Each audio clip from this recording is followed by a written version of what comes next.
নমস্কার।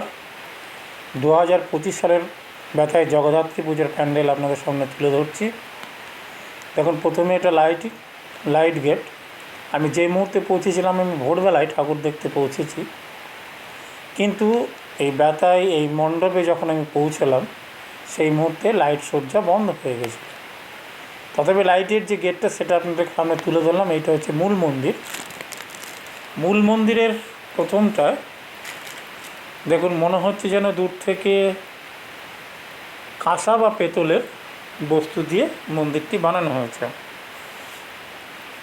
খুব সুন্দর কারুকার্যের মাধ্যমে এই মন্দিরটিকে বানিয়েছে।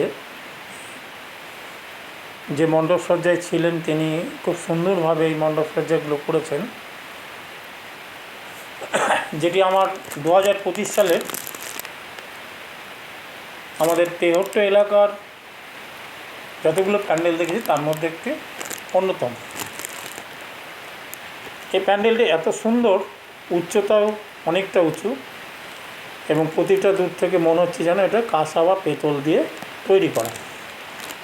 শুধু এটা বাইরে নয়, ভেতরে বিভিন্ন রকম সজ্জা, যেখানে প্রচুর পরিমাণে স্টিলের বাটি, গ্লাস, ছোট বড় অনেক বাটি দিয়ে এবং বিভিন্ন রকম লাইট সজ্জা করে ঝাড়বাতি দিয়ে এই প্যান্ডেলটি তৈরি করা হয়েছে। এবং প্রতিমাটি খুব সুন্দর।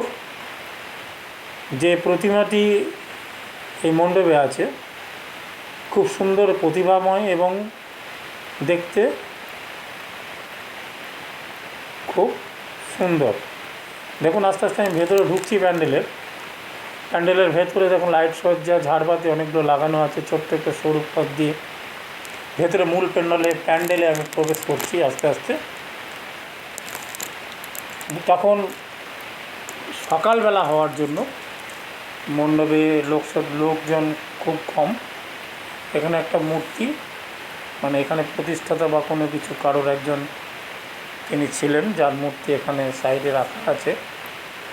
আপনার সেই মূর্তিটাকেও আমি একটু দেখালাম আপনাদের। এবার আসল যে মণ্ডপ সজ্জা, সেখানে আমি পৌঁছাচ্ছি আস্তে আস্তে।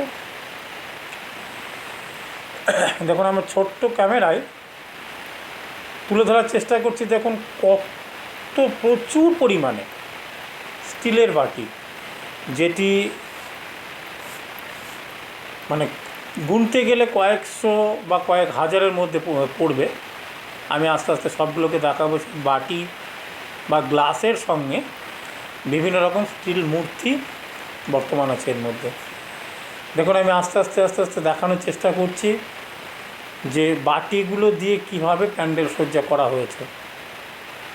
দেখুন, টোটাল কোনো জায়গা বাদ নেই, সেখানে স্টিলের বাটি ছোট বড় আকার দিয়ে বিভিন্ন রকম সাইজ করে সৌন্দর্য মুখর একটি প্যান্ডেল বানানো হয়েছে। এটা আমাদের ঠিক শহর বলা ভুল, আমাদের গ্রামের মধ্যে পড়ে। এই ক্লাবটিতে আমি দেখেছি, মানে আমি যতদিন এই এলাকায় এসেছি বা আছি ততদিন এই মণ্ডপটায় ঠিক বিভিন্ন রকম কারুকার্য, বিভিন্ন রকম নতুনত্ব দিয়ে প্যান্ডেল তৈরি করে বা পুজো করে।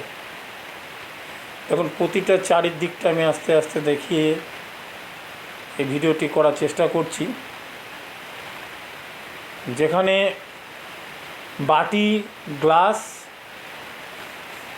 স্টিলের, সবগুলো স্টিলের এখানে ভেতরে যেগুলো আছে।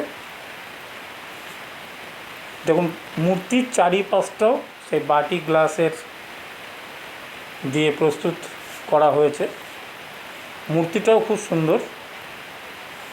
মা জগদ্ধাত্রী সম্পূর্ণরূপে বিরাজমান মনে হচ্ছে এবং নিজেকে মেলে ধরেছেন সকলের কাছে। তো মণ্ডপ সজ্জাটা এবং আমি আমার এই জগদ্ধাত্রী পুজো দেখাচ্ছি। এইভাবেই আমি আমার তেহট্ট এলাকার বেশ কয়েকটি জগদ্ধাত্রী পুজো আপনাদের একে একে দেখাবো। আপনারা ভিডিওগুলো আমার চ্যানেল থেকে দেখবেন এবং অন্যকে দেখতে পাই সেই ব্যবস্থা করে দেবেন। আমি আর এই ভিডিওটি দীর্ঘায়িত করব না।